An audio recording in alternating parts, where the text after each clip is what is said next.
Повисоки затворски казни за злоупотреба на службената положба и за несовесно работење во службата, но и повторно враќање на злоупотребата во јавните набавки како потешко кривично дело.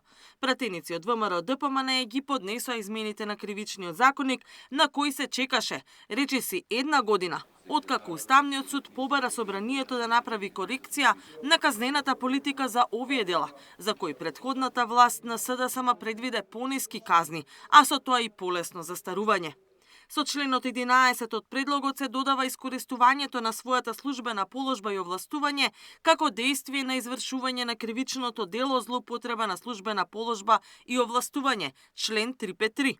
Воедно се заострува казнената политика за кривичното дело и се додава нов став 5, кој ги инкриминира злоупотребите при јавните набавки, стои во образложението на законот.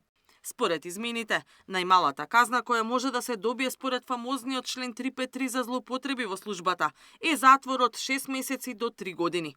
Ако со делото функционерот прибави поголема имотна корист, ќе се казни од 1 до 5 години затвор.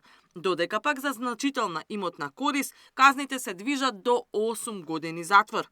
Се воведуваат казни и за злоупотреба на јавните набавки и тоа од 1 до 8 години затвор, а ако е причинета штета од поголеми размери, сторителот ќе се казни со затвор од 4 до 10 години.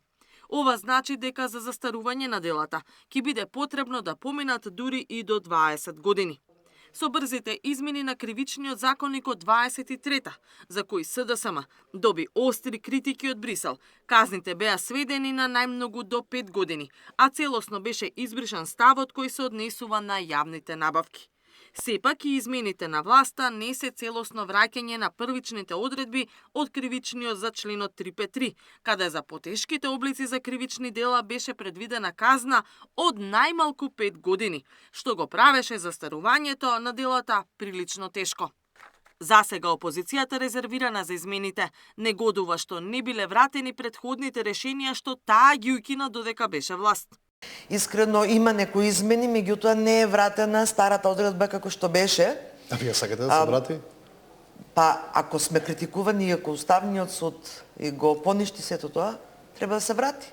Зашто ја бришавте? Цело време, па за тоа сме сега опозиција. Така? Да, има логика, точно така. И ако цело време во кампањата ДПМН зборуваа дека ќе го вратат истото решение, веднаш после изборната победа, година и пол не го вратија. Остра реакција стигна и од Моника Зајкова од ЛДП. Таа смета дека и новите казни се ниски.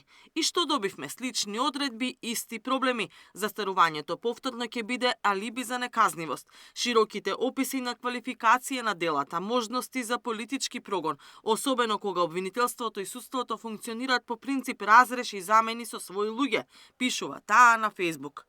Од друга страна, измените добија поддршка од председателката Силјановска Давкова. Кажувам на опасноста, не знам дали е тоа опасност или на реалното предупредување од Уставниот суд, дека ако ова не се случи до крајот на месецот, дека тие може да посегнат по други мерки. Значи ги охрабрувам и не само за измените на кривичниот закон, туку и за сите закони што се однесуваат на правосудството, да се донесат.